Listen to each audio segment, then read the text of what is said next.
Hello, friends. Welcome to the Angels and Awakening podcast. I'm your host, Julie Jancis, and I'm so excited for you to listen to this podcast to break down more and more.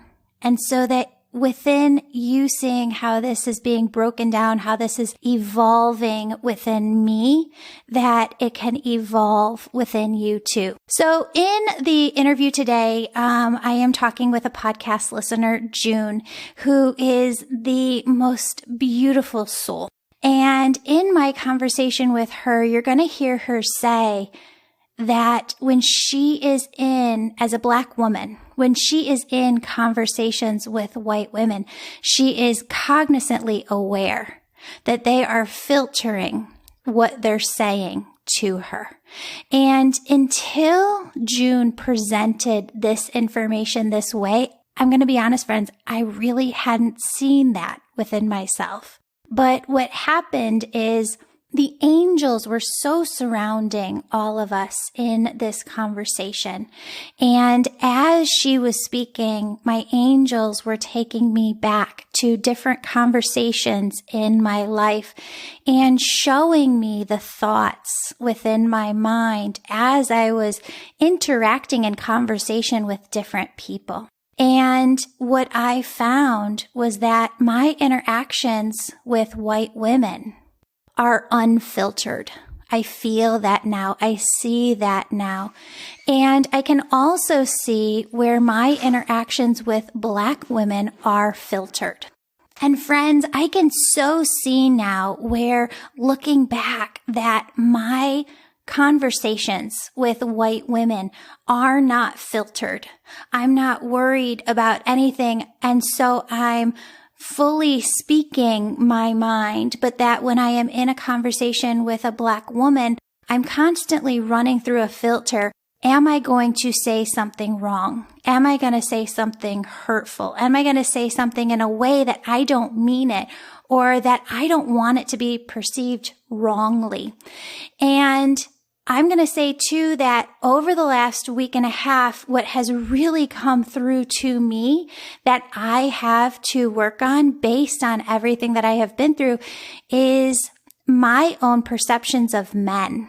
And this is every race of men. This is gender, because that comes out in this episode too in a way that I had not seen before. Because friends, if you were to have asked me 2 weeks ago, Julie, are you racist? I would say, I don't have a racist bone in my body. I have had Black friends. I have, ancestors who helped fight against slavery. I would have used all the excuses in the book, but it's the but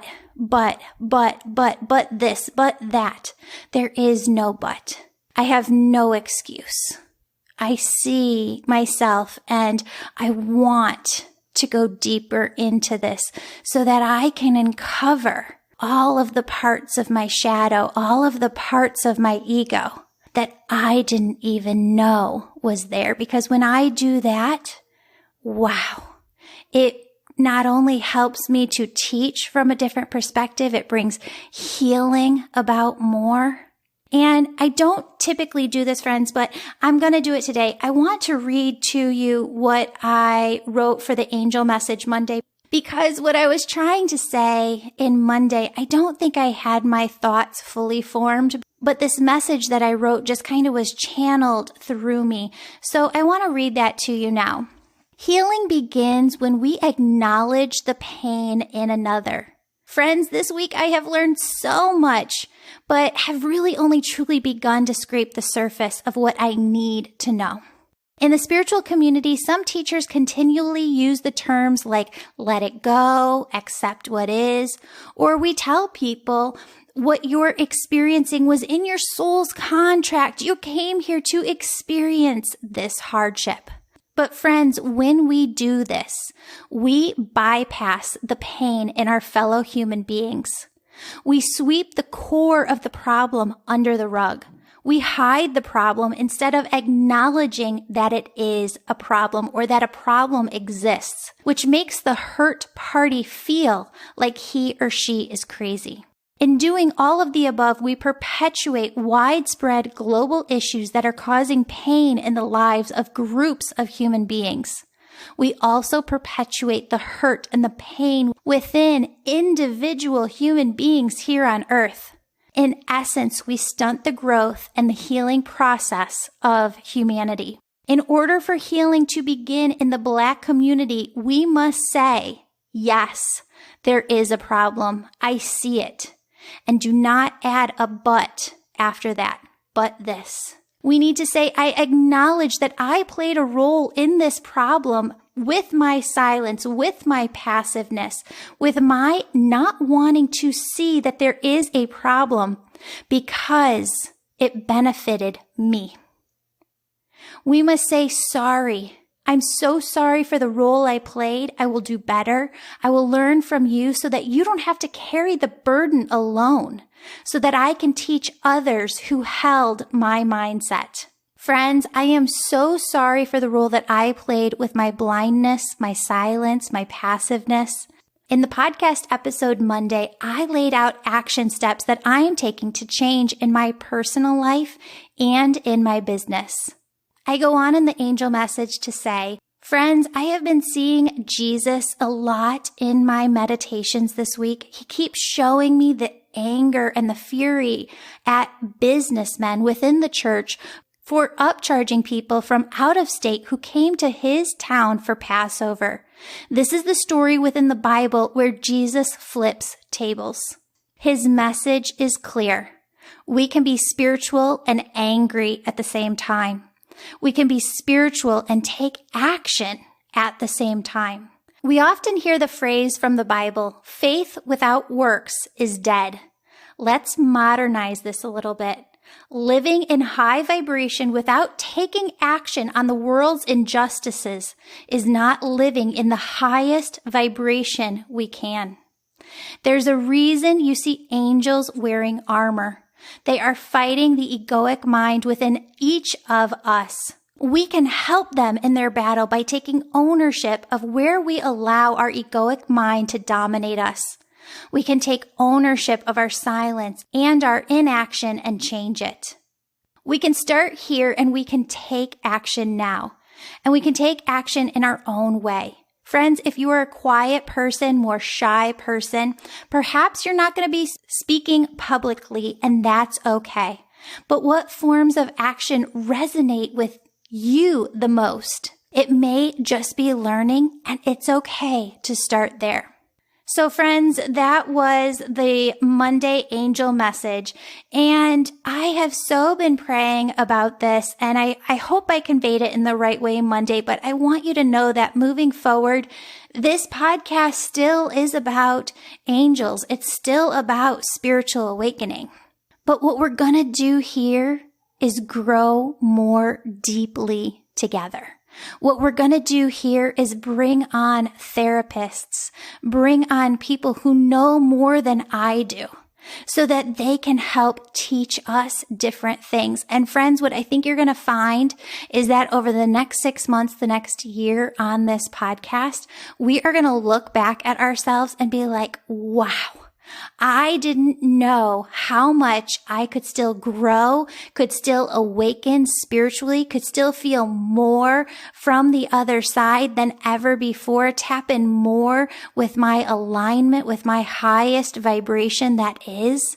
And that is what I want for you. If you feel that high vibration now as I'm speaking, it is because you resonate with, you feel it as truth, and you are along for this journey this next year of going deeper together. So I'm really, really excited about growing with you and bringing on people who are just going to expand our minds, our hearts, our vibrations higher, higher.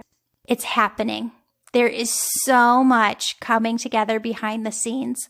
What I want you to know is that I am going to be taking the next 2 weeks from the podcast. So this will be Monday's episode and the Monday after that. And you will hear pre-recorded podcasts that I had recorded before. I need some time to reach out to people. There are a lot of people who are being bombarded right now who are asked to be coming on different news outlets. So I need some time to kind of get some people on the books to be interviewed on the podcast, but we're working on it behind the scenes. So as you listen to the next 2 weeks of episodes, know that we haven't forgotten about this. Know that we are working on everything behind the scenes. We just need a little bit of time to format it, to put it all together. So thank you for your grace in allowing us that time to pivot and to bring us those experts who are just, wow, going to expand us and help us awaken so much more. All right, without further ado, here is today's show. Hello, everyone. Welcome back to the show. I'm Julie, and I am here today again with Divya, my co-host, and with June. June and I actually had a session as this airs 2 weeks ago, and Spirit really brought us together. I feel like June, Spirit brought us together for a reason. I'm so glad that you're open and willing to coming on the show. June, tell us more about yourself. Yeah, so I am 27. I guess I'll start there. I am a Black woman living in Sioux Falls, South Dakota.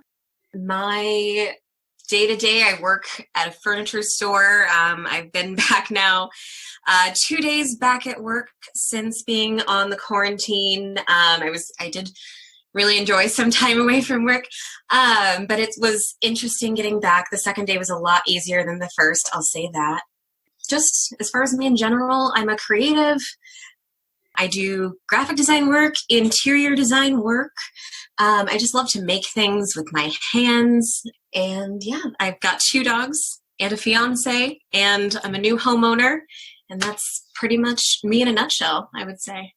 That is awesome. And if anybody is listening who is involved with HGTV, you need to connect with June because she is going to have her own show one day. I can just see it. She's an interior designer and her work is just gorgeous. So you need to check her out and connect with her. Thank you, Julie. You're so sweet. Aw. So, okay, we are here sharing stories to allow white listeners to feel. And so many of us are so empathic, right? And being empathic is feeling the vibrations that another person experiences. And this journey has opened us up to experiencing and feeling those vibrations that we weren't open to before, that we didn't make time to invest in, to hear, to listen, to see. And so I want you to take us through points in your life where you have experienced racism or just your natural day-to-day and how things have shifted or changed for you because of people's perceptions. How does racism affect me in my day-to-day? So I'll just start with kind of what my partner and I have been talking about here at our house lately. So, right now we're seeing a lot of really scary, ugly, painful, unfortunate things in the news, on our phones, on Facebook, on Instagram. Like, we're getting hit from all sides with these really painful images of truth, of what's happening in our world right now. And, I don't remember who I've seen quoted saying it, but it's not that racism is getting worse, it's that it's getting filmed, right? Is what we're seeing. And it's so heavy. It's such a heavy thing for us all to be taking in all day long. And we're now, many of us have been in quarantine and we've had time to sit with this information, and it's hard. and you have to face it. And we don't have all these distractions. Like, we have the time to sit and look and see just how ugly it is right now, right? You know, it's so easy to go through your day to day and feel like things aren't that bad, right? Like, things aren't that bad. You know, I get to wake up every day, roof over my head. I'm not worried. You know, my dogs are happy to see me. I have a job I can go to. You know, I'm able to pay the bills, and things aren't that bad, right? But for a lot of people, life is not that comfortable. And so unfortunately, a huge reason is simply because the way they look, simply because of the color of their skin. And we are getting to see how ugly that reality is for a lot of people day to day. It's not just, you know, something that we read about in a history book. There are people afraid for their lives in this country every single day, simply for the way that they look. And that is real. That is not just a story. And I think what we need, and I'm sorry, I know you're asking me for like a personal story, and I could tell you about how I bumped into a lady at Lowe's while I was looking for a plant to buy, and she started asking me about patio furniture because she worked there. Sure, I could tell you those stories all day long, but what's going on right now is so much bigger. There is like this awakening happening. I am witnessing an awakening in my own house, my own fiance right now, who we talk about race from day one. We talk about how real it is to be a biracial couple in the Midwest and the realities of what having children might look like. We talk about it every single day. But even that man, I mean, the first conversation we had, he was talking to me about, you know, how all lives matter and versus Black Lives Matter. I mean, that was the first conversation that we had the day that we met, you know. So even this man that I live with every day, who is very conscious of what's going on, is having an awakening and realizing how much he didn't see, how much he didn't know about the reality of day-to-day life for Black and brown and marginalized people in this country. Let's go back for a second, because it is Sunday, June 7th, as we're recording this. And at the beginning of this week, what I am saying on this podcast, because we just recorded the episode for Monday and this is the episode for Thursday, is that this is the best opportunity for those who are spiritual, who can go deeper within their own spiritual awakening by looking at their own egoic mind right now. And I remember at the beginning of the week, I was riding in the car. We were going to go, my husband was driving. We were going to go run into Chipotle real quick, get something, bring it home for dinner. There was a white family that was jogging. And then there was a Black man who was jogging later down as we drove. And Spirit said, notice within you that you just spent more time watching the Black man jogging than you did the white family. You have no intent. You have no hate within you, Julie, but you yourself just spent more time watching a Black person than white people. Mm-hmm. Why? Why is that? And I think that that's the questions that we're all waking up to, and the truth that we're all seeing within ourselves. Yeah. Well, it's implicit bias, right? Explain that. So we are and have been fed images our entire lives of what Blackness looks like, of what whiteness looks like, of what they look like when they're compared to one another, right, in the media. And what you're not getting is a whole or a true or a genuine story many of the times. You know, and that media, that stereotype that you get fed over and over, and the rhetoric that gets thrown out there, that seeps into your mind.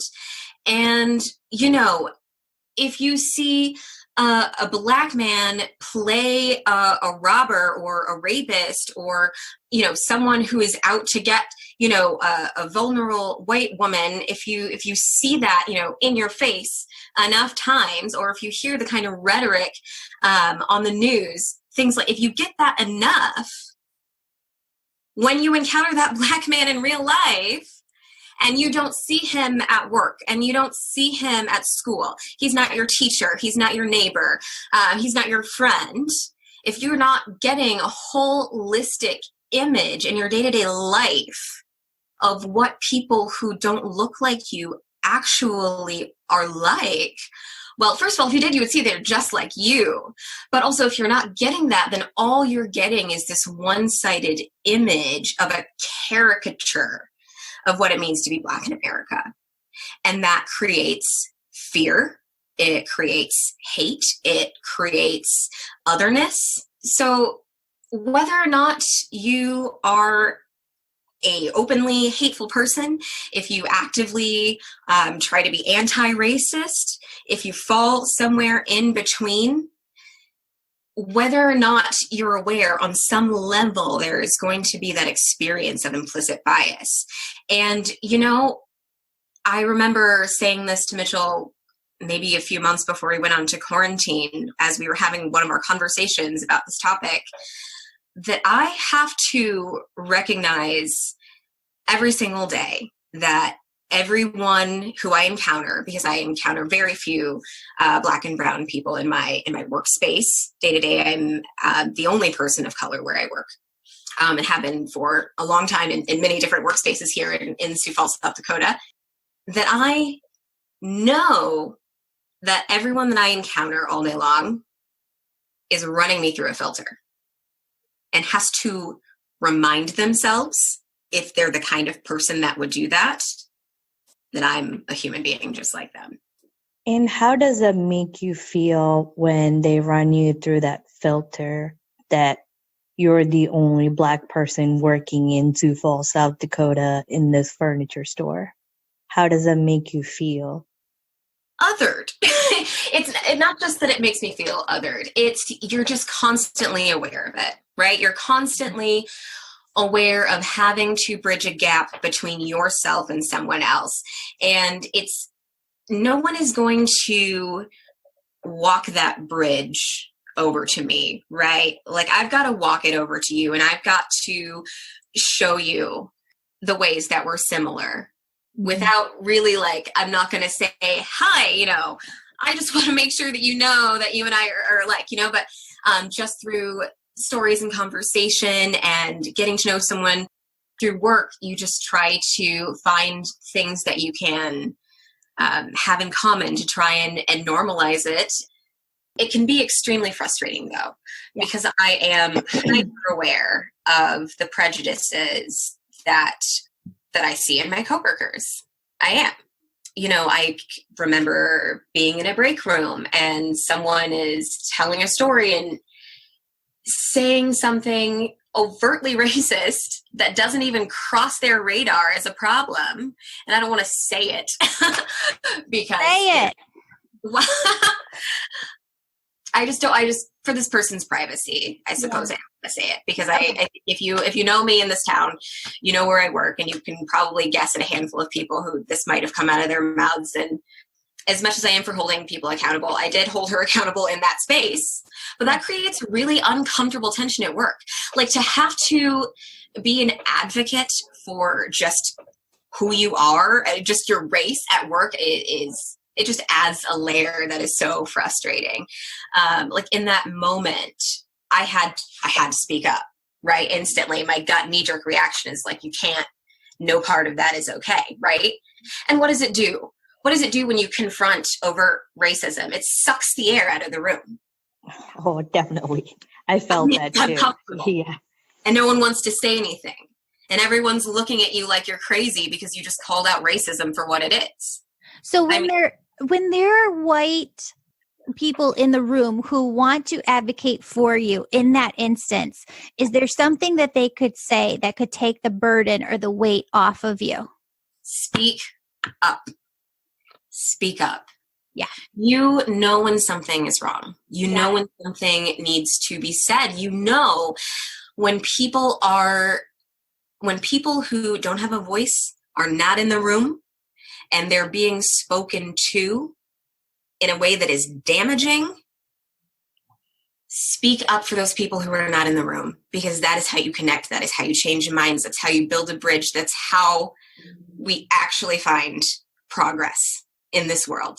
You know, my partner, I'm in such a unique position to watch a white man grapple with this moment in time, grapple with his own implicit bias, grapple with the fact that he knows he's going to raise Black children one day, grapple with the fact that he knows he's been silent. We were sitting on our porch last night and we were talking about that conversation I told you when we first met, and we were talking about Black Lives Matter versus All Lives Matter. We were having a very passionate conversation, as you can imagine. And he recounted for me his perspective from that day, because I'll admit I probably remembered it incorrectly. And he said, you know, you were saying Black Lives Matter. And I was not saying All Lives Matter.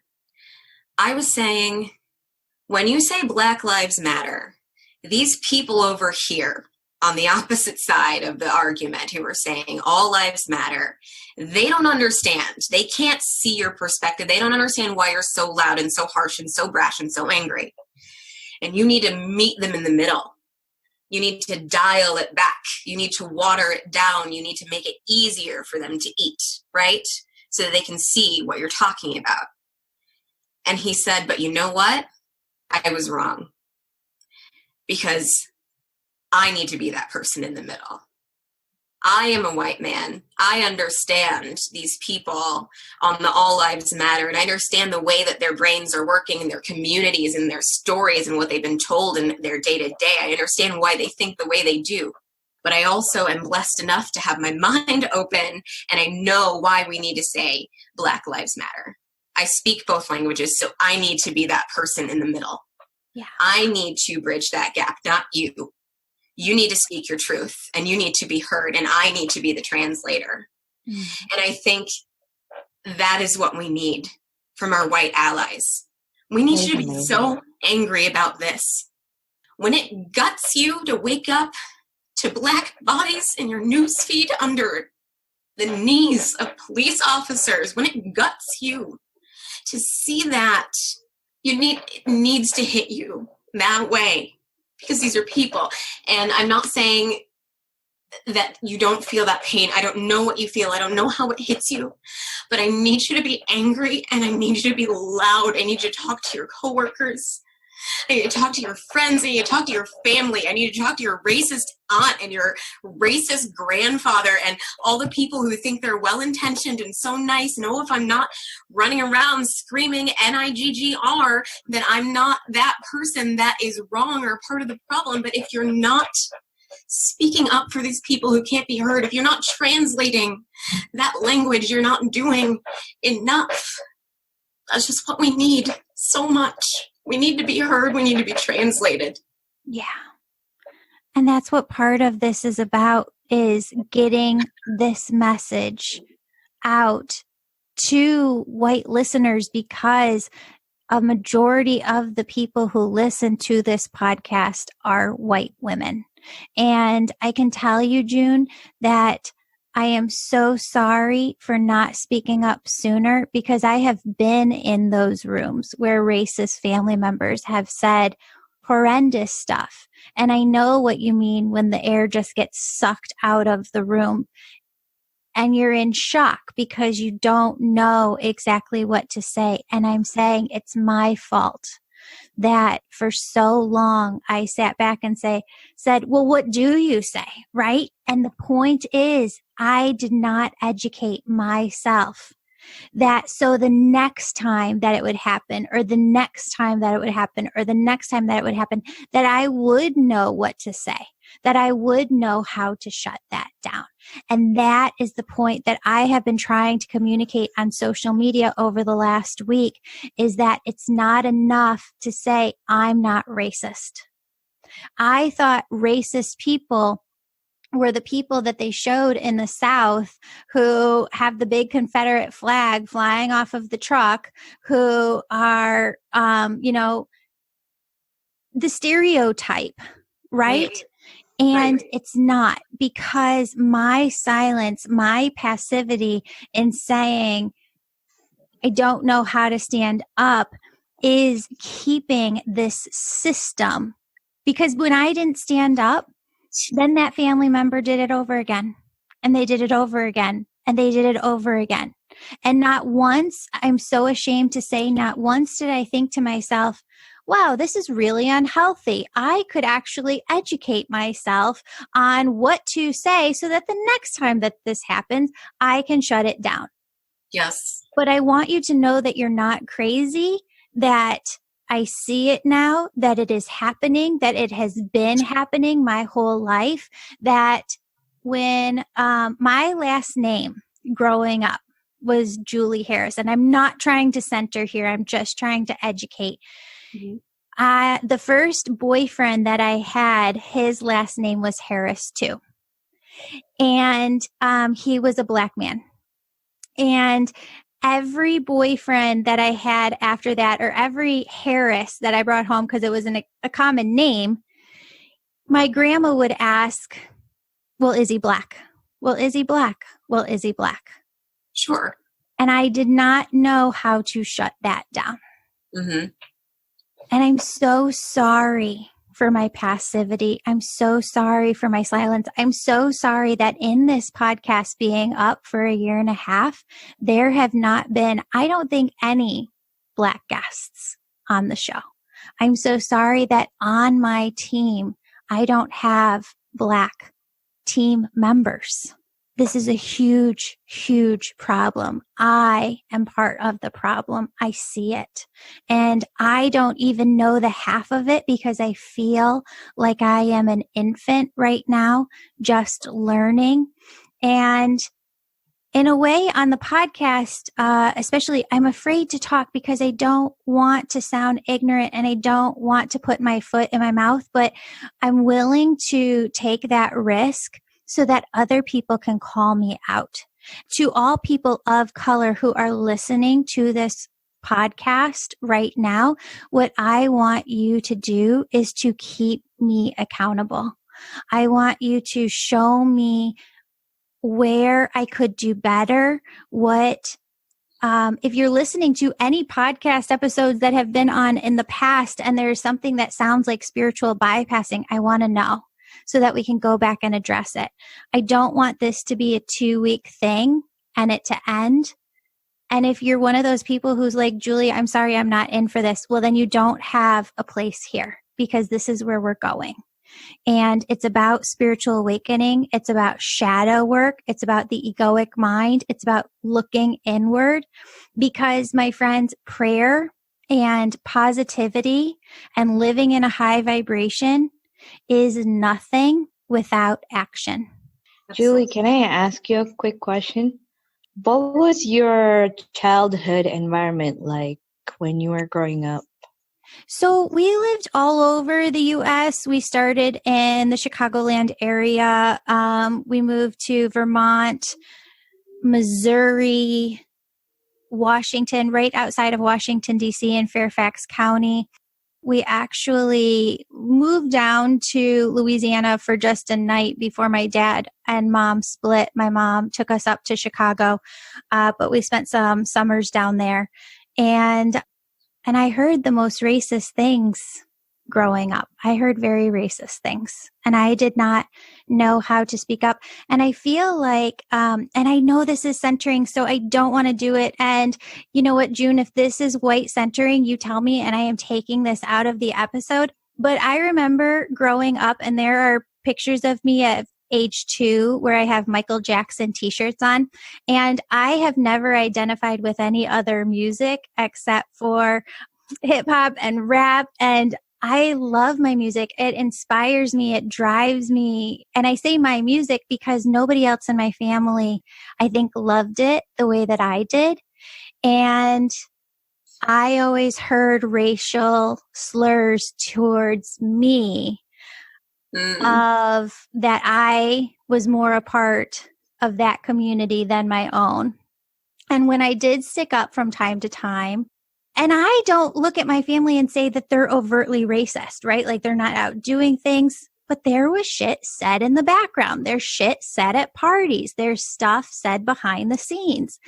And because the first boyfriend, and you're like puppy love, right? The first boyfriend that I had was Black.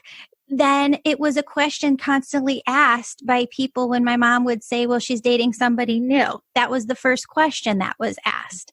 Mm-hmm. And, so that's my background. Yeah. I wanted to just kind of speak to your question about white centering.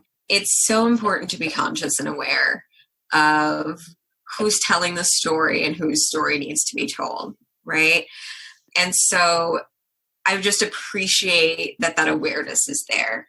But then also, don't be afraid to speak up and be an advocate and to tell your story and to say what needs to be said, right? Because that's a part of it. I remember, I've just got so many stories because Mitchell and I are just really living this right now. Mitchell came home. I don't remember where he was at, but he was off by himself and he was wearing a mask that said Black Lives Matter. And he was like, I'm worried that I'm appropriating. He's like, I'm worried that if I'm using this language that I am culturally appropriating. I don't understand what appropriating is. Okay, so cultural appropriation is taking bits and pieces from a culture that are appealing, profitable, and the way that I like rap music. No. Because we need all art to be appreciated. It's such a gray topic. It really is. But we see instances right in the media of people being called out for cultural appropriation, and usually it's something a little bit more extreme. Like, I don't know. Well, I would say like recently there's been like not Rihanna, Nicki Minaj going and doing like full like Asian garb, right, for like a music video, and just total like using Asian dancers wearing traditional Asian, and I would argue that that's bordering on cultural appropriation. You know what I mean? Okay, I see it. Sorry, I interrupted your story. No, it's okay. It's okay. But that would be the more extreme side, is when you take pieces that you want from a culture, like a lot of people would argue different things about white rappers, right? That you get to take all the cool parts about Blackness, about hip hop, and you don't have any of the risk because your skin is white, and then you get to benefit financially from this culture that people bled and died literally to create, and people who were barred from profiting from their own work, right? Like that's a complicated topic around cultural appropriation, right? Anywho, so Mitchell comes to me, worried that he's cultural appropriating by wearing this Black Lives Matter mask. And what I wanted to speak to that is, what is your intention? Mm. Are you speaking up for Black, brown, marginalized people, right? If you are trying to go out of your way to speak up on the behalf of someone who does not have a voice, we need you to do that. Don't be afraid to do that. That is not cultural appropriation. That is advocacy. That is being an ally. And that is what we need. And so I literally said, when he turned to me, we're standing in the kitchen, he says, am I culturally appropriating? I said, no. Get 10 of your friends. You and 10 of your friends go say Black Lives Matter, please, because that is what we need, right? Right. So that's just where I say it's important to check yourself. It's important to see, am I making this about me? But what is my intention, and how can I best move that intention forward? Yeah. Go ahead, Divya. Oh, sorry. No, I was saying like in cultural appropriation in that regard, like I am seeing a lot of people on Facebook, Twitter, Instagram. Everybody's coming out of their out of the shadow saying like Black Lives Matter, Black Lives Matter. I'm like, but are you going to stick around and actually fight for this? You know? And are you just the bandwagon person that just here to say things and then just go back into your own shadow or whatever and go back into the darkness and just expect like, okay, these people will take care of it.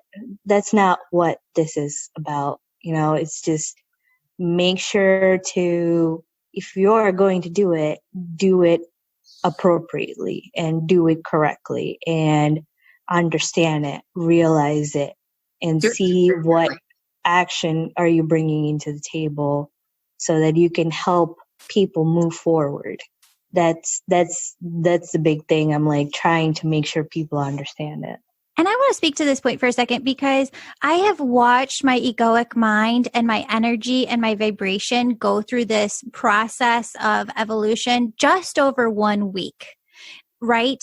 And when I went to speak up first and to speak up where people, because I kept seeing all of these spiritual teachers who are just like, peace, love, joy. Let's just be in the highest vibration. Let's pray for everyone.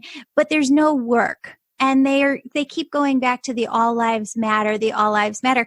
And I spoke out with those people, and I'm not trying to be a white savior here. I'm just trying to show that when I did, I felt uncomfortable.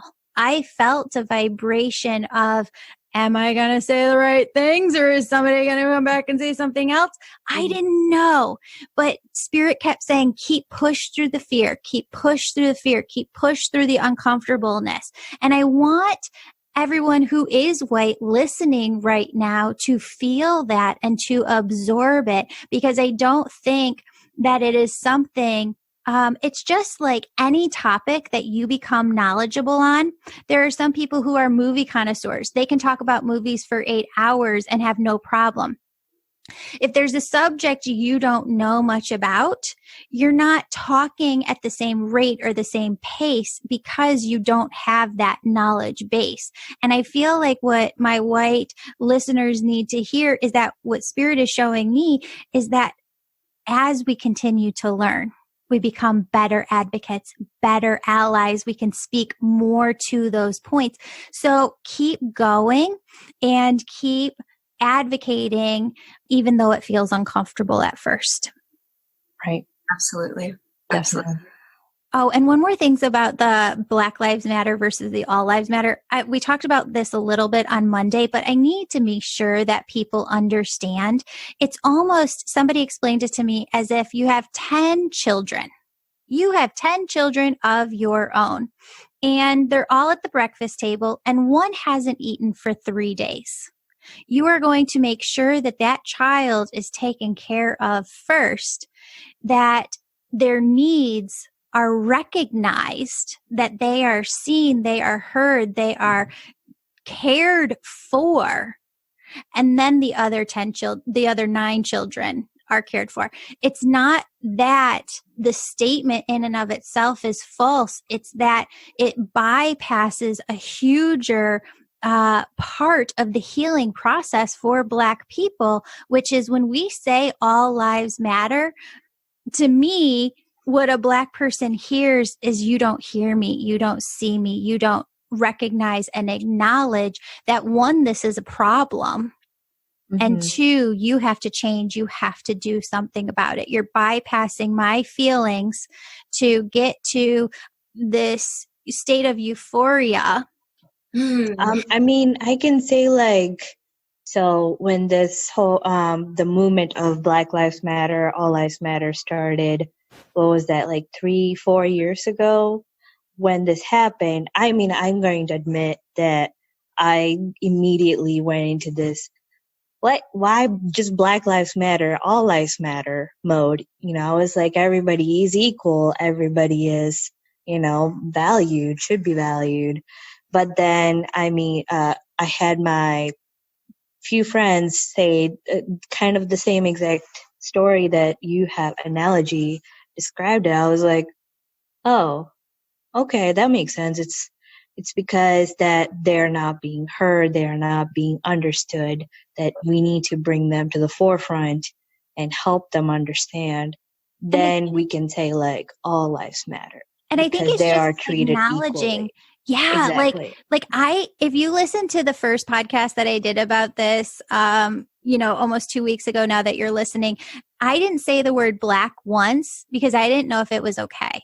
I didn't say the word racist once because I didn't know if it was okay. And we have to say it. We have to rip off the Band-Aid, say the word Black, say the word racist. Right. Get yourself comfortable with those words, those terms. Because say these things, you can't stand up for marginalized people. Exactly. If you say Black, you can't say Black Lives Matter. I mean, it's just very true. You have to get comfortable with these words so you can stand up for people who are dying. Yeah. Yes, definitely.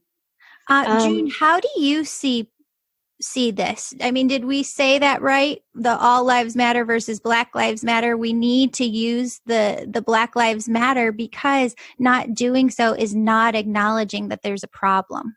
100%. Yeah. It's actually really funny because right before you spoke up about that, I was like, I really feel like it needs to be clarified. I was like, we've talked about it a lot, but we haven't actually explained it. So I feel like, so I appreciate that.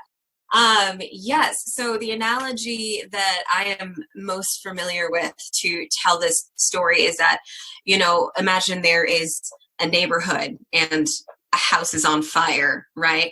And when the fire department shows up, they don't start spraying water on all of the houses because all houses matter. They start spraying water on the house that's on fire because that's the house that needs attention right now, right? So it's obviously not to say that the other houses aren't important, but when we see a crisis, we have to address it. And that's what it means. If you are unable to say that Black Lives Matter, then you are just absolutely ignoring the reality of what is going on for millions of people today. Yeah. Were you always in Sioux Falls, South Dakota? No, I'm a transplant. I was born in Des Moines, Iowa. But when I was 4, my mother and I moved to Kansas City, Missouri. Kansas City, Kansas, and then eventually Kansas City, Missouri. So that's where I am from. I claim the KC metro area. I've been in Sioux Falls, South Dakota for about 4 years now. Yes. Yeah, about 4 years.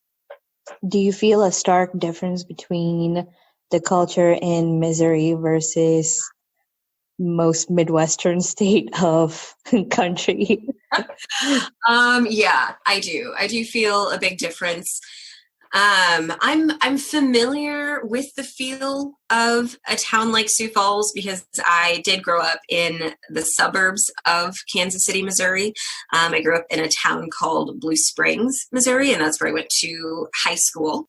And that, I would say there was a larger population probably of people of color in that town than there are in Sioux Falls. But it was a very similar feel, predominantly white, very suburban.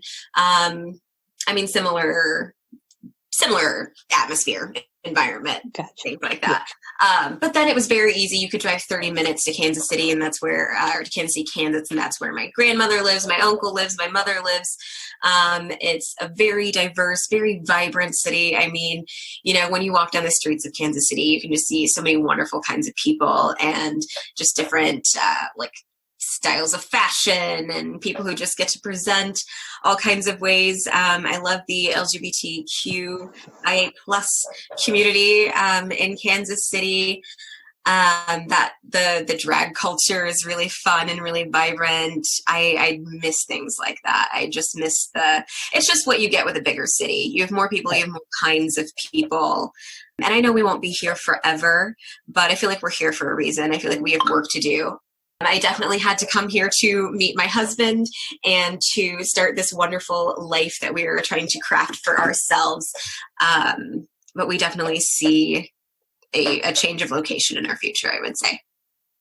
What other ways or experiences that you have had have kind of shifted the way that you live your life? as a Black woman?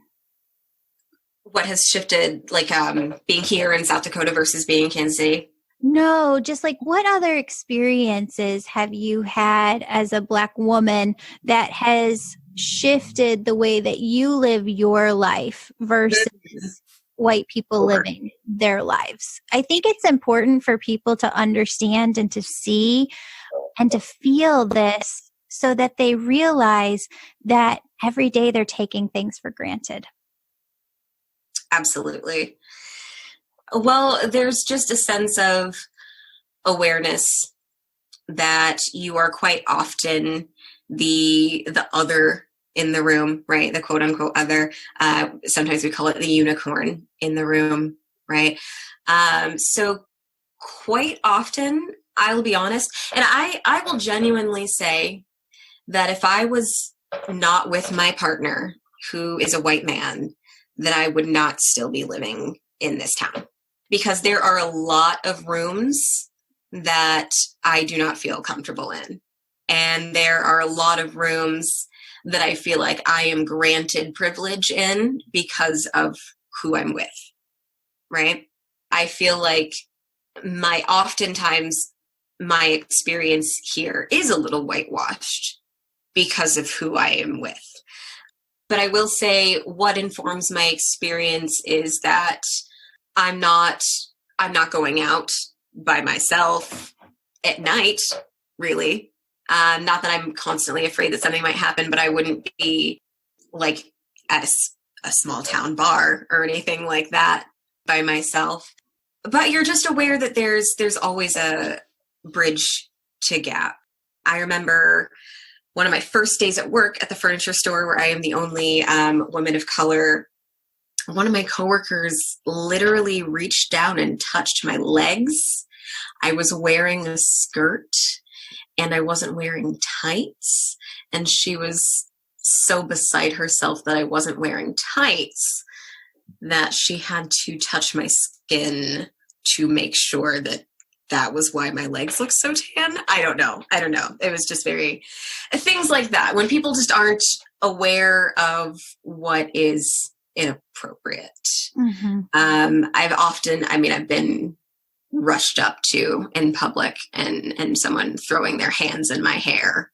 Touching your hair. Oh yeah. I mean, you're just hyper aware. I mean, often Mitchell and I get looks. We get stares. We get people who assume that we're not together. Like if we're checking out together in the grocery store, the clerk will have to double check and make sure, and things like that. Honestly, there's a lot that I don't see. There's a lot that I've got. Do you get stared down like, why are you with her kind of a stare? Or like, what are you two doing kind of a stare? I know it's a stupid question, but. For sure. I mean, you get obviously questioning looks. You do get some glares. I mean, you can see it on people's faces, before we were all covered up with masks. That's something that you just get used to.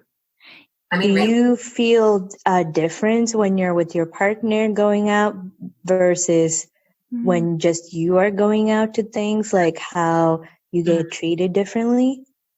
I definitely feel a little more on edge. I do feel a little more like the unicorn because, when you're out by yourself. Yes, when I'm out by myself, because I really don't see very many people of color in my day-to-day. There is a growing diverse population here in Sioux Falls, but I think we're still like 2% or something like that, like not a lot. And I'm a Black woman, I'm curvy, I have tattoos, I have natural hair. A lot of times it's down and it's out, and I look very different from your regular, your average Sioux Falls resident, right? So I get a lot of people who are just looking at me because they don't see somebody who looks like me on a regular basis. So a lot of that, and some people just give you a smile, some people just look at your, like, you can see people staring at your hair, and like really staring, just like look at them, give them a smile or something like that, things like that. But oftentimes, Mitchell will see a lot more, because I'll honestly, I relax. When Mitchell and I are out together, I'm far more relaxed than when I'm running errands or doing whatever by myself. And, because he's my partner, he's a man, he's kind of a bigger guy, so he's got a bit of a presence. I don't really worry. He honestly, if you didn't know who he was, he might look a little scary. He's got a big beard and a mustache. I think right now maybe he just has the mustache, but anywho, but he's a very observant person, and he sees quite often a lot of things that I don't see, just because I don't feel like I have to be on my toes when I'm with him. But I think he very much is on his toes when I'm with him. What I want our listeners to grasp too, because the way that I see energy is that we're so subconscious of our day-to-day interactions and just how much we're filtering through our auric field, through our chakras, through our physical body. And it's so funny because, when people talk about you behind your back and then you're in person with them, Spirit will show me a lot of times you're feeling a vibration of guilt off of them, or you're feeling a vibration, and you might just resonate with it at the level of they feel off to me. Something doesn't align with their energy. But as you were talking about being in the grocery store and having that experience, what I was feeling in your physical body of just kind of going through that with you was, yes, you have mental thought to it, but a lot of it is just the physical vibration within the body. And I think people need to be aware of that, because as a white person, I don't have those fears. I don't have a fear that when I get in my car and drive, if I am in the middle lane for a while before I choose a lane, that I'm going to get pulled over for that. No fear. I don't have a fear or a perception that when somebody's giving me a weird look in a grocery store, that it's based on my skin color. And so I don't have that, and I don't see it. I don't feel it. And why we're doing this on the show is so that other people can get it.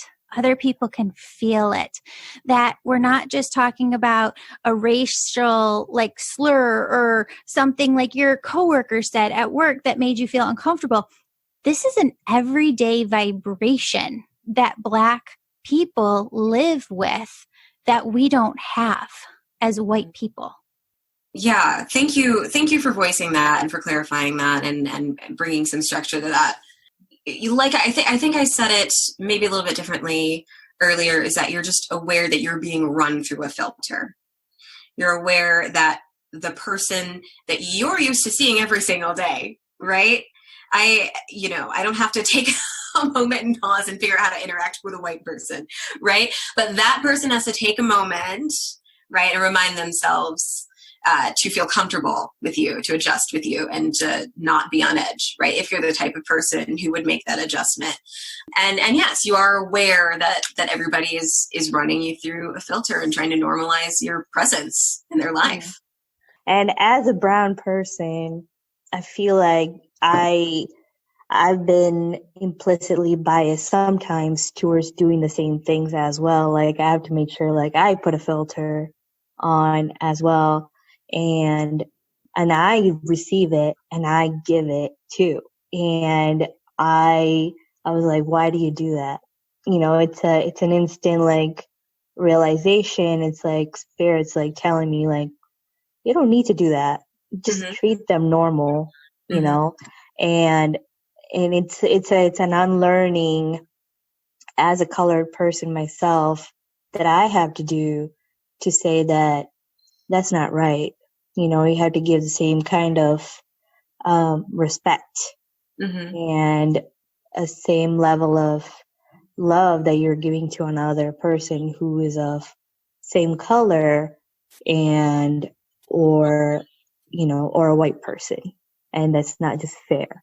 And it's a realization that I had on my own, but a lot of people still don't realize that, who are a person of color as well, where they come in with a racial bias and they come in with, previous prejudices or the things that they were born with, where it's like a subconscious thing that happens as soon as you see a person of color.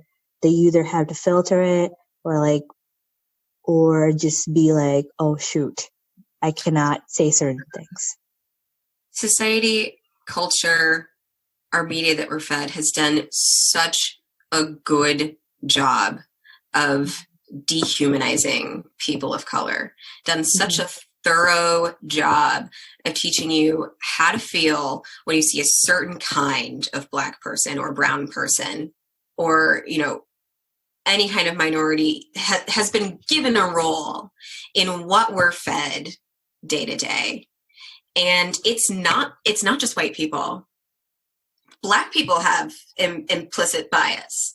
You know, Black people are victims of this kind of brainwashing in the same way that Black people oftentimes fear each other. And you have to figure out why.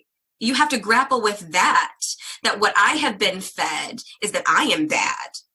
You know, Black people have to do extra work to see themselves as fully worthy human beings, because you're not only taught to fear other people, but when you look in the mirror, what do you see? And now you have to unlearn all of that language tearing you down. You have to unlearn all of that and remind yourself that you are fully worthy of the full goodness of life. You're fully worthy of your humanity, of not being shot in the street, of not being arrested for driving while Black, of not being subject to any one of these systematically racist,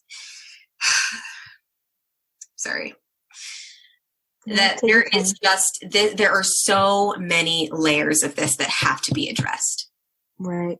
Within Definitely. the white community, within the Black community, there are so many things that we have to unlearn and change before we can have a fully healthy society.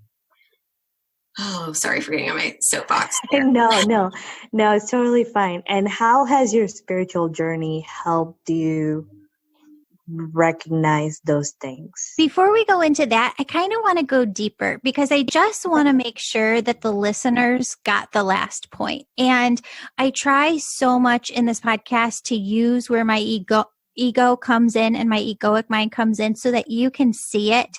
And June, as you were speaking about this, they showed me my own interactions with Black women, Black men, and white men and white women. When I interact with a white woman, I don't check myself at all. I am fully present. I am fully engaged. I am fully and authentically me, right? Mm-hmm. When I encounter a white man, I have some standoff because I have been so hurt by men in the past. I was talking about this in the last episode, that I put up a filter, but not to the same degree I'm feeling within myself as I look back at these interactions as Black men.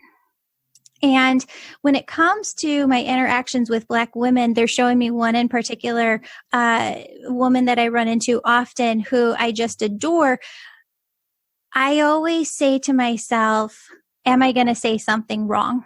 Am I going to say something wrong? I can see that constantly being an energy within me, a thought within me.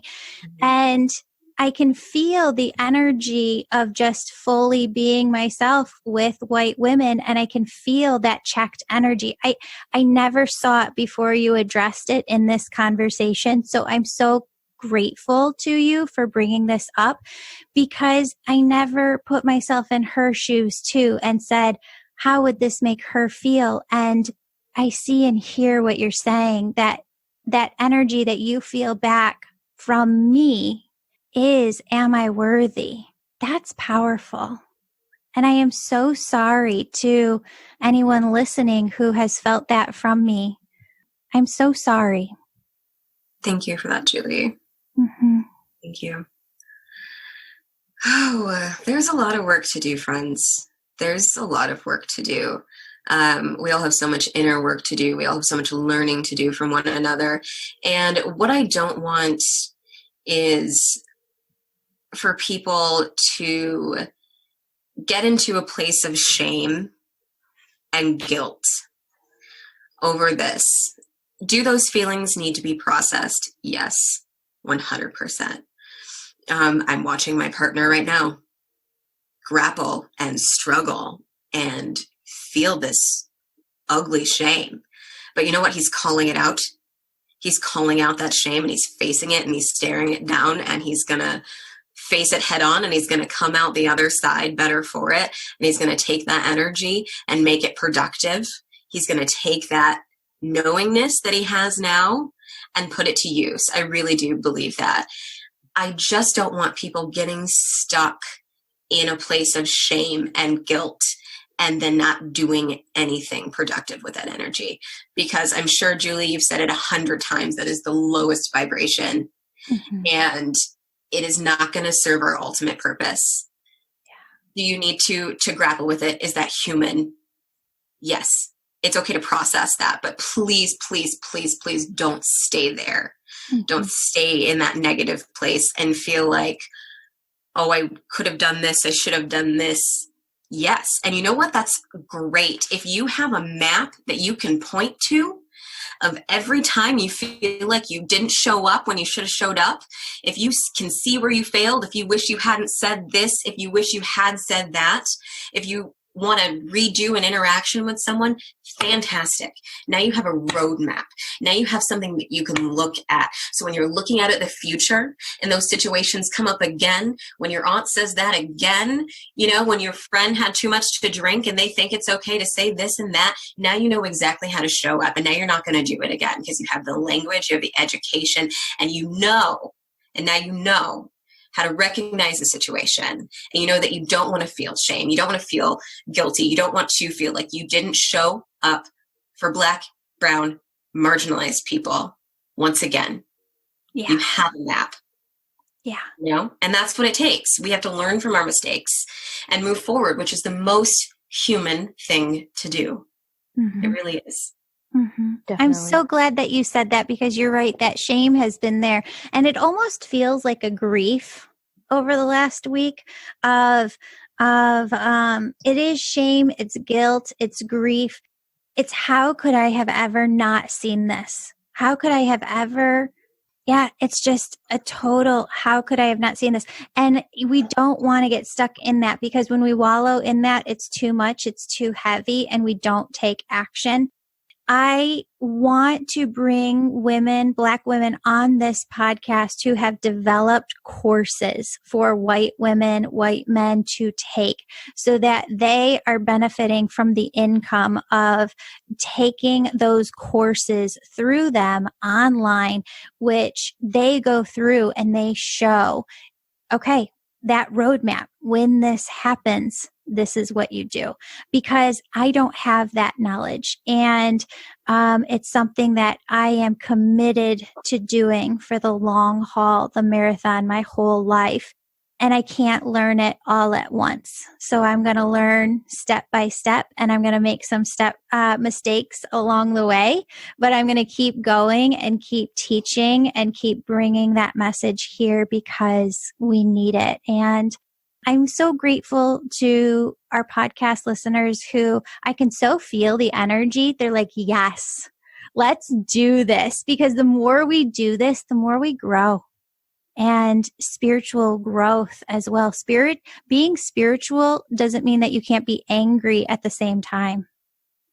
Being spiritual doesn't mean that we just sit in love and joy and don't take action. We take action when action is necessary, and action is necessary right now because there is a problem. Absolutely. Absolutely.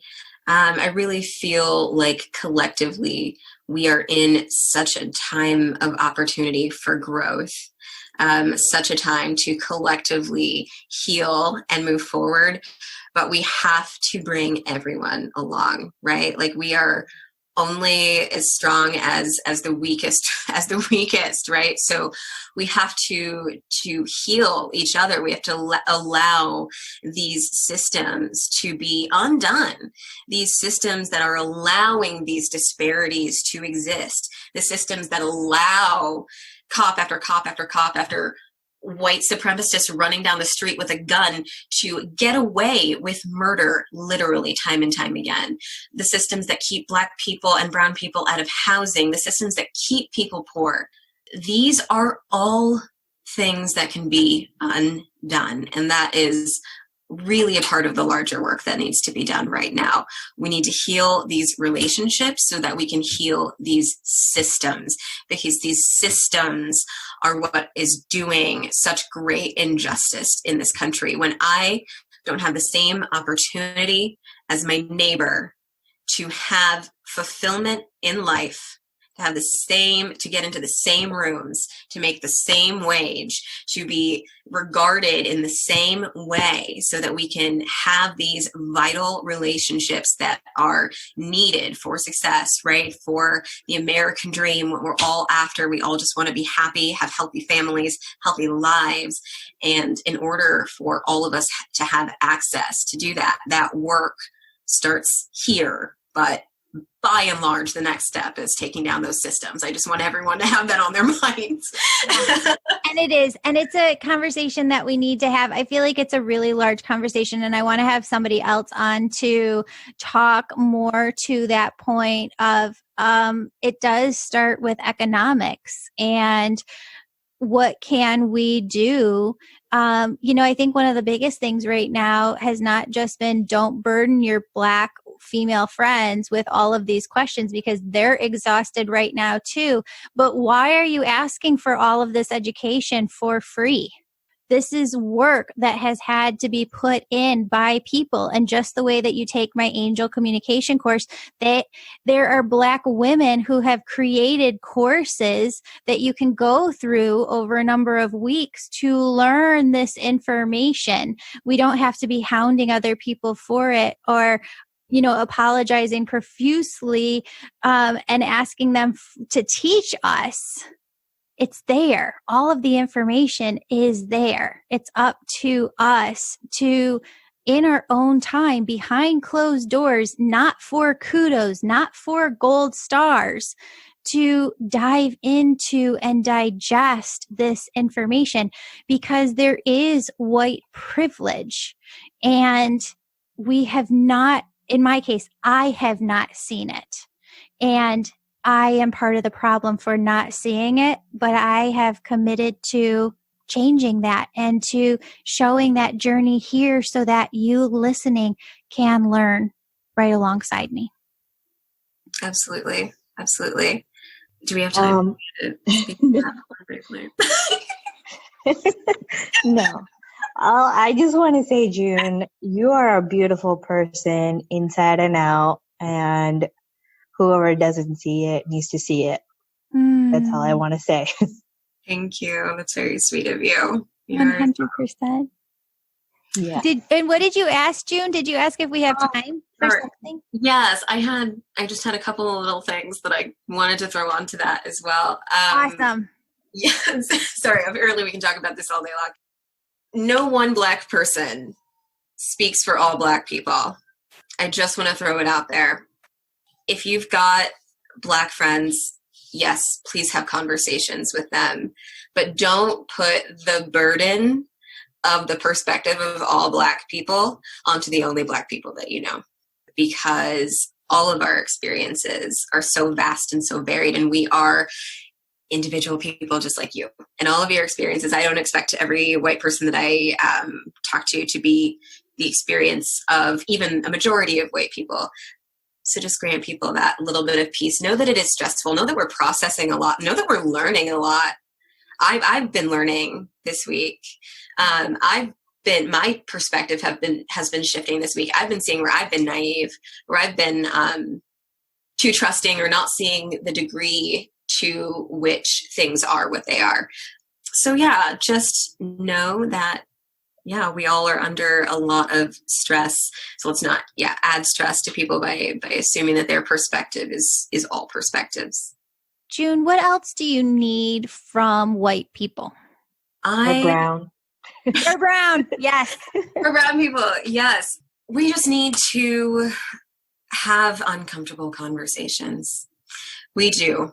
We really do. And there are so many. Oh, I'm sorry. There was one more thing that I wanted to say. I forgot. Yeah. Yes.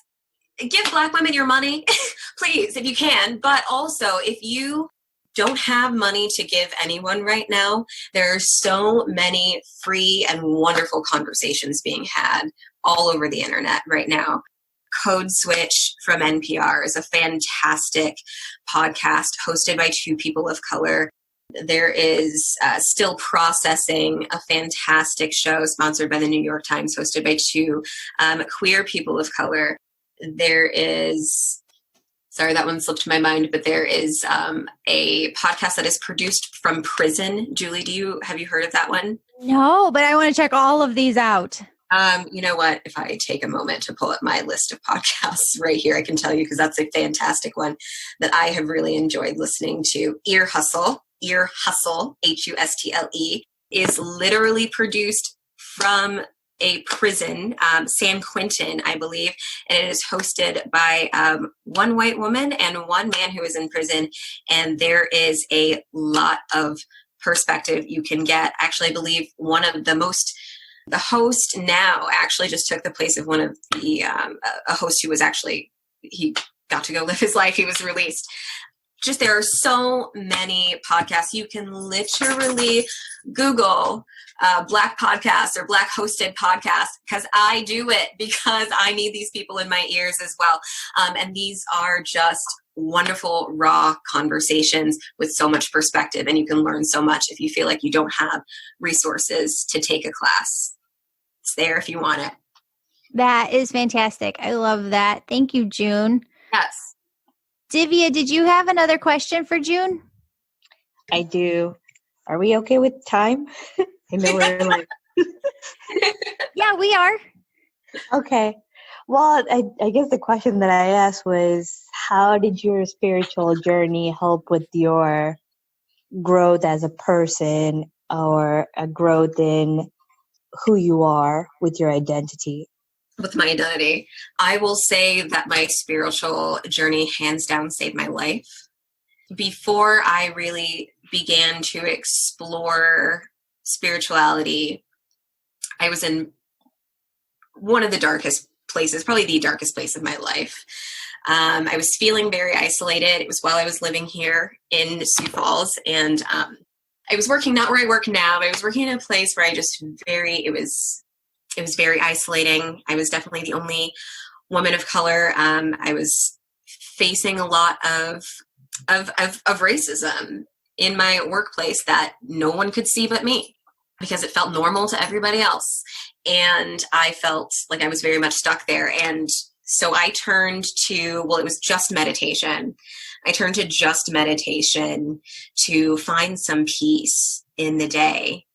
And that was the door that unlocked this world of all of these wonderful things that have helped me to grow into a solid person. I always knew I was a strong person. I always knew that I had what it took to create the life that I want, but I felt like I was under a rock for such a long time. And meditation helped me to realize that I can choose exactly how I'm going to feel every single moment of the day, right? So all I have to do is remember. All I have to do is remember to be right here in this moment. And then this moment can be a fantastic moment if I want it to be. And that gave me so much power. That helped me leave a job that was sucking the life out of me. It helped me make a career shift. It helped me recognize when I was starting to run into barriers at my work now. And Julie, the other day when we were having our session, you talked about my throat chakra. I had been doing work because I felt like, I need to be able to speak up, stand up, advocate for myself at work specifically, because I have a partner who I get to watch. I get to watch him be so driven, be so assertive. He's literally created 2 jobs for himself where he works under the company right now. And he says what he wants and he makes it happen, and he commands that respect from his superiors. And I was like, I just, by watching him, I realized that I was not taught to do this for myself by anyone in my circle. I was not taught to do this in school, and that what he had inherently as this knowingness of what he was worthy of, that I had to learn, but you better believe I was going to learn it. And spirituality was that avenue for me to just realize that everything I needed to unlock was within myself. And I'm still learning, and I'm still unlocking, and I'm still searching for answers, but I've found so much. And the reason that I can walk into an all-white workplace every single day with a smile on my face is because I know who I am. Because I know that I'm not a woman or a black body or a 20-whatever-year-old, that I am a soul, I am a light, I am a spirit, and I am here to do work. And whatever it takes to get it done, we're going to get it done. And other than unlocking that through spirituality, I don't know how you do it. So, yes, it has saved my life, and it has shown me who I am. So I want to talk about this for a second, because there has been so much talk recently too about spiritual bypassing, right? And I don't have this totally down, but I see what people are saying, where they're saying when you're just posting about being in love or being positive or being in peace, being in high vibration, that you are bypassing action steps to learn who you are, to do work, to figure out what your egoic mind is bringing to you, which is a huge part of this work that I feel badly about that we haven't dived into more deeply within this podcast.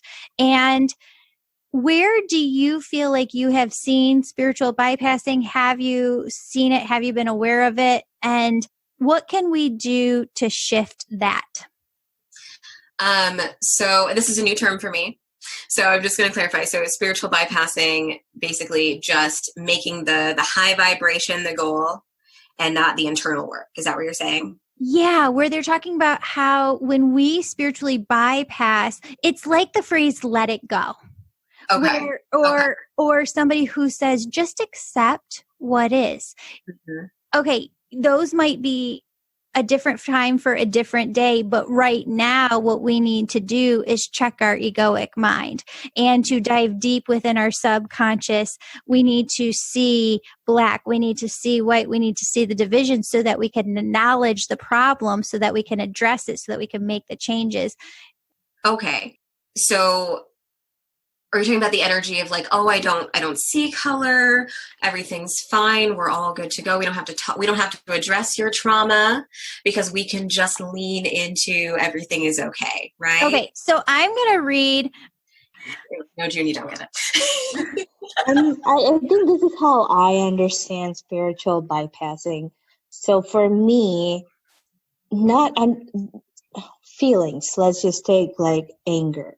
If you do not understand anger, you do not understand excitement, right? You have to know what anger is to go through the journey to feel the excitement. Mm-hmm. Some people just go from neutral to excitement, not knowing what the anger is. That's how I understand spiritual bypassing it. Okay. Here's how I was seeing it. So I'm actually just reading somebody's post that I chose to comment on this week. And I chose to comment because if it was anybody else, I probably wouldn't have. But she's a spiritual teacher, and she is teaching a large following of other people. And what she chose to write early on in the week is choosing to focus on the good, anything good, versus resonating on all of the bad can change so much. What we think about, we bring about. This is America. We have coronavirus, but 99% of those who contract it will survive. We have some racists, but 99.99% of people you meet are colorblind and don't have a racial bone in their body. We have some bad cops, but 99.99% of the law enforcement personnel you encounter will risk their lives to save yours. If you choose to see evil, then evil is all you see. As for me, I choose to see the good in people. My heart is full. I've got nothing but love for you all. And this is what I wrote back. Being colorblind is part of the problem. How can our Black brothers and sisters heal if we as spiritual community do not even acknowledge their hurt, their pain, when we do not acknowledge that there is in fact a problem in the first place? And there is a problem, but your post of positivity bypasses that. And if 99% of pilots were good at landing planes, but 1% of them crashed, I would not feel safe flying a plane.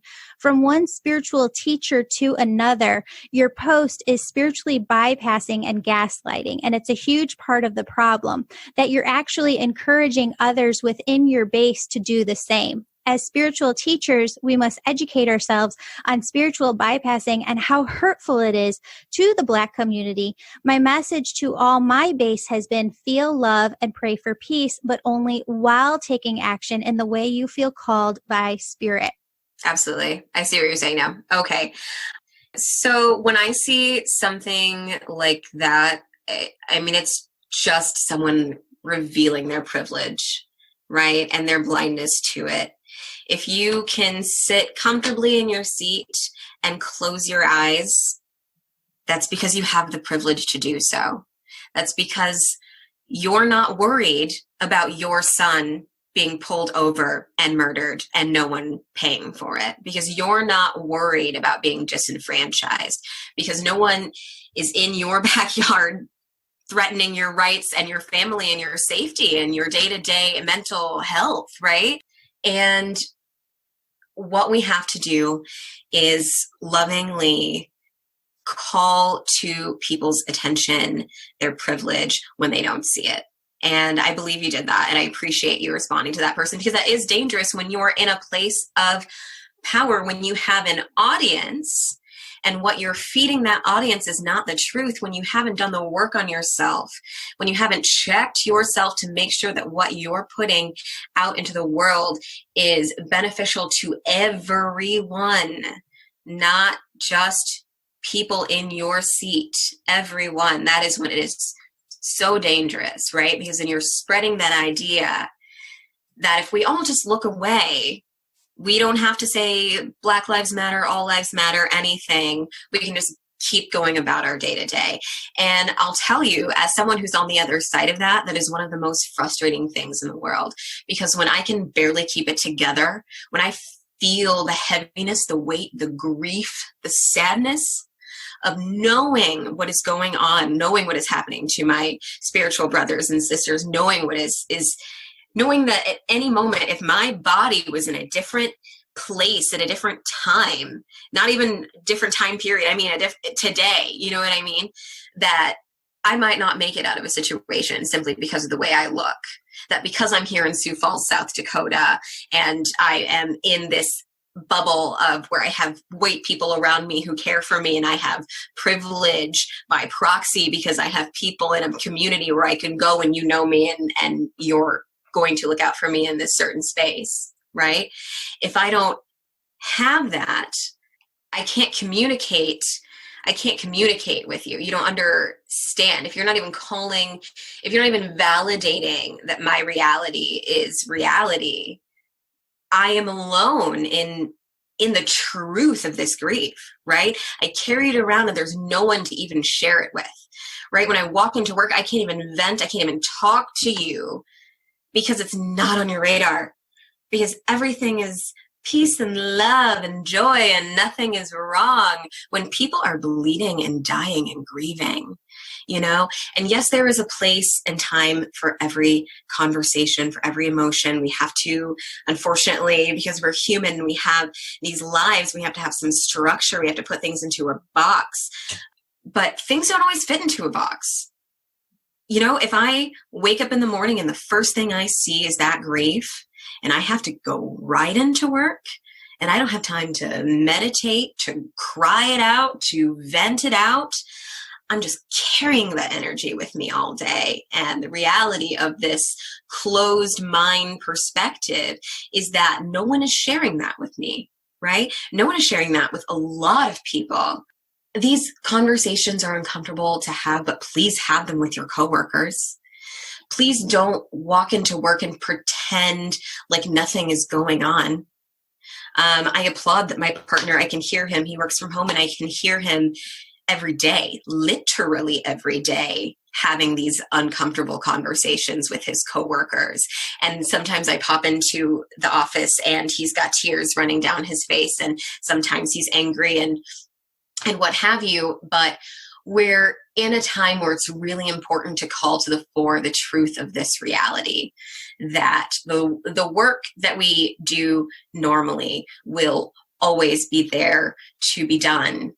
But let's just make sure that we're looking at this and we're getting this work done, because it has been on the back burner for far too long, and we can't keep going like this. We will not survive like this. I love you, June. You're amazing. I love you. Divya, thank you for being here and being my co-host the second time around. Oh, no problem. June.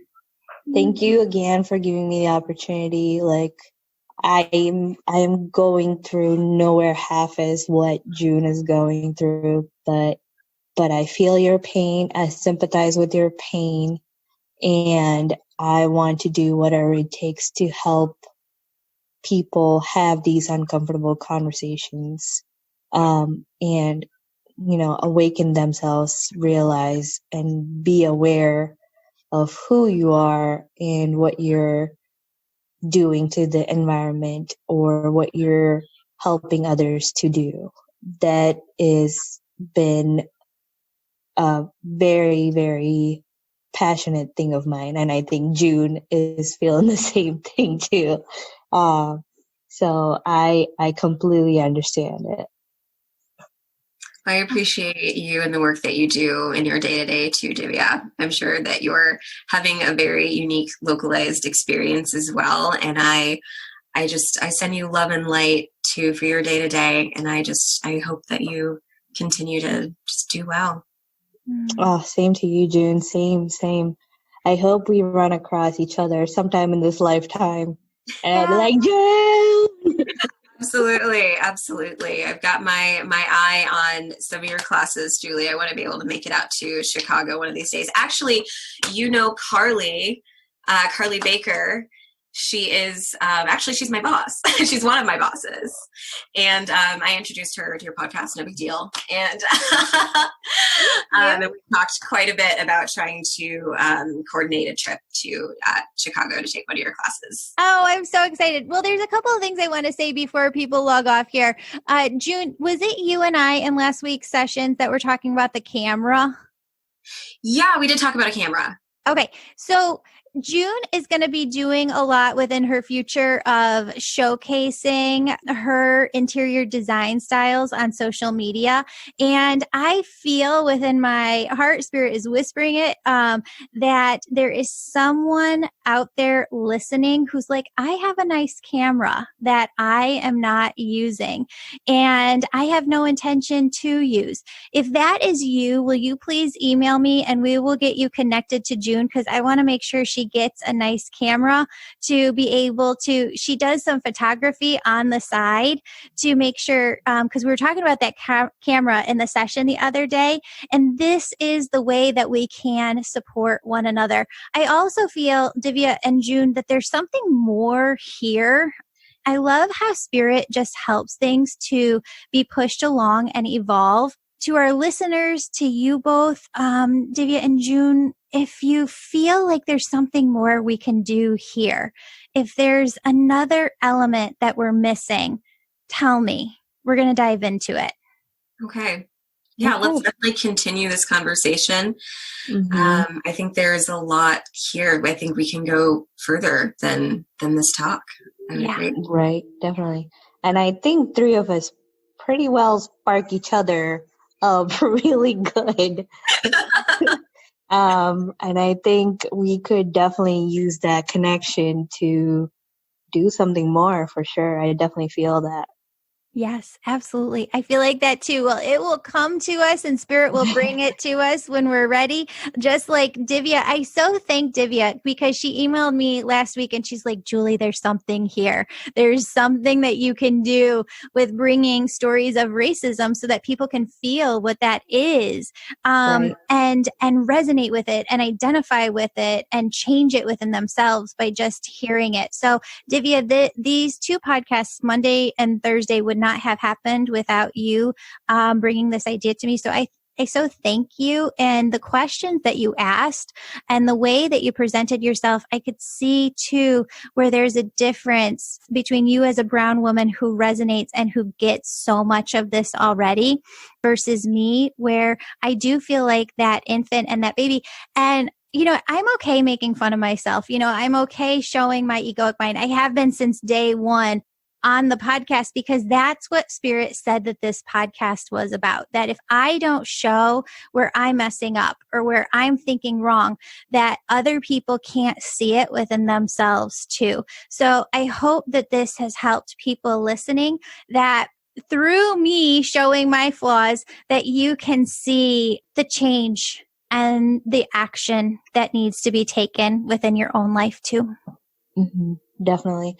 And I really hope people come to you with their experiences and it won't be the end of just these two podcasts. And even if it's like writing to you like, hey, this is what I experienced and I want people to hear this.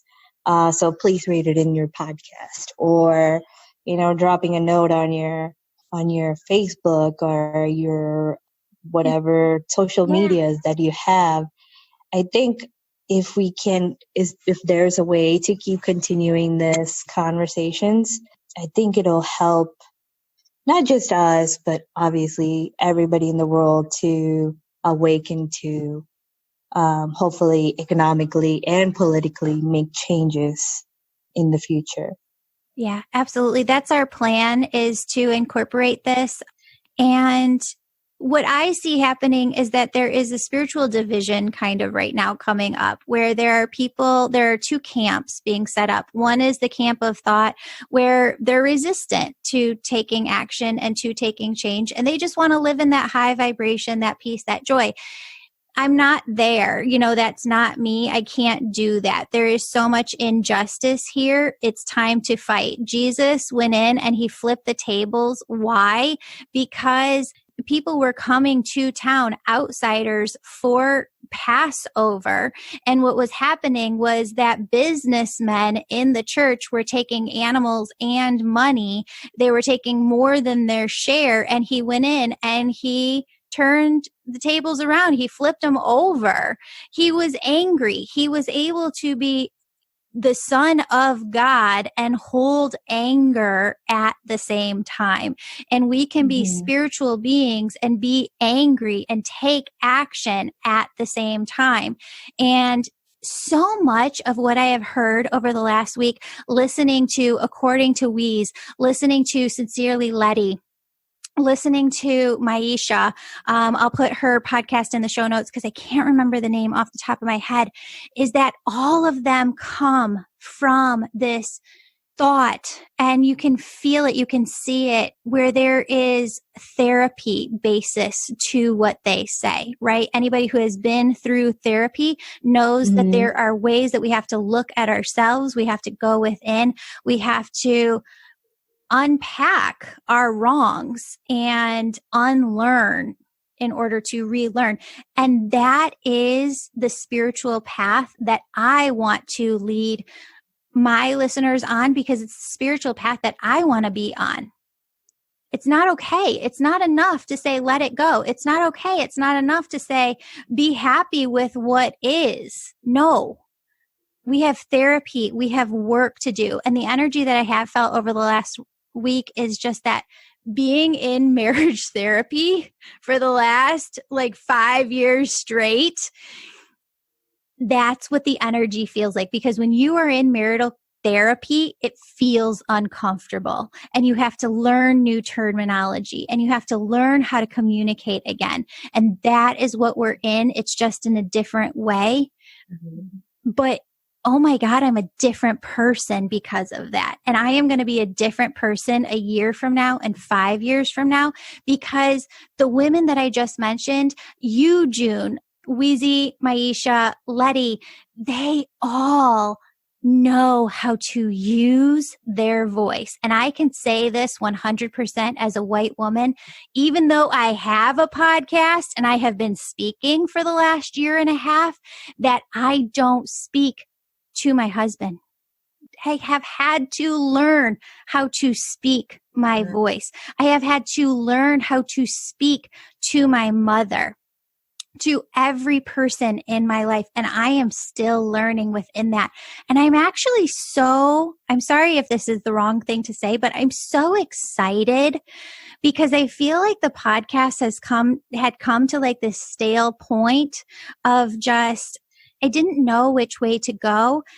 This is it. There is therapy here to be done. There is spiritual work here to be done. And that's the place that I want to take it. Let's interview therapists. I want to have all the women that I mentioned today on the podcast. I have not reached out to them because all of the coaches on Facebook have been like, overload, so tired, so exhausted. And I don't want them to see me coming to them being like, oh my God, who are you? I will have everybody on. I would even add like even other religious leaders too. Yeah. I think they also bring in a very different perspective of spirituality and religion to the race, because when you're in a religious sect, you only see a certain sect of people. Yeah. And I think it'd be a crazy thing to see how they dwell with this situation and how they help move forward. I think that'd be very interesting. Absolutely. Absolutely. Yeah. There's a lot of ideas going on in my head now. So, June, any final words? Thank you so much. Thank you. Absolutely. Thank you, Divya. Thank you, Julie, for this platform, for putting out this vibration, educating people, creating this as a resource. That's what this is. These types of conversations are educational resources, and that's really fantastic. I did feel like I just wanted to remind people not to feel too bad. I know I talked about shame. And yes, feel responsible, hold yourself accountable, all of that. But when you see the ugly parts of yourself, don't look away. Don't recoil. Remember that you are a soul. Remember that you are a spirit and that this is an experience and that we are all here learning how to be better, that we can't get to the next place until we've learned those lessons, we've made those mistakes, we see what work is there to be done, and then we do it and we grow forward. So just remember that as we start to do this work and you see things that you don't like about yourself, that is, you observe it. Observe it the way you would observe anything else about yourself. If you're in the practice of being the watcher, right, of being that soul and watching this human experience that you're having, just remember that you are not defined, you are not made up of that energy that you find that you don't like. That's powerful. That is. And that's why we need part 2 of this. We could talk forever about this. Yes, we can. Yes, we can.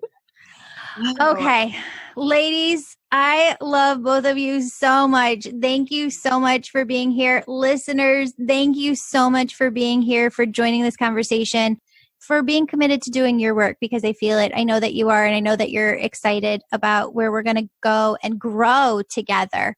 I love you all. Spirit loves you so much. Open up your heart to all of the unexpected blessings that they're trying to bring into your life right now. Absolutely. Thank you, Julie. Thank you so much. Bye. Bye. Thank you.